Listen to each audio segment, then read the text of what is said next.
கடலூர் மாவட்டம் ஸ்ரீமுஷ்ணம் அருகே நங்குடிக்குப்பம் பகுதியில் உள்ள 4 வழிச்சாலை மேம்பாலத்தில் இருசக்கர வாகனமும் வேனும் நேருக்கு நேர் மோதி ஏற்பட்ட கோர விபத்தில் இளைஞர் ஒருவர் பரிதாபமாக உயிரிழந்தார்.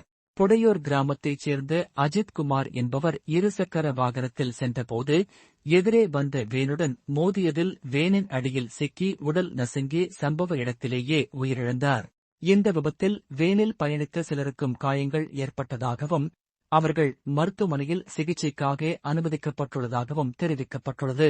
இந்த 4 வழிச்சாலை மேம்பால பகுதியில் சர்வீஸ் சாலை இல்லாததால் இருசக்கர வாகனங்களில் செல்வோர் அடிக்கடி விபத்துகளில் சிக்கி உயிரிழப்புகள் ஏற்பட்டு வருவதாக கிராம மக்கள் குற்றச்சாட்டு தெரிவிக்கின்றனர். ஏற்கனவே இதே இடத்தில் ஏற்பட்ட விபத்துகளில் 2 பேர் உயிரிழந்துள்ளதாகவும் விழுப்பெருந்துறை உள்ளிட்ட பகுதிகளுக்கு செல்ல பாதுகாப்பான சர்வீஸ் சாலை இல்லாததே இந்த தொடர் விபத்துகளுக்கு காரணம் என்றும் அவர்கள் வேதனையுடன் கூறுகின்றனர்.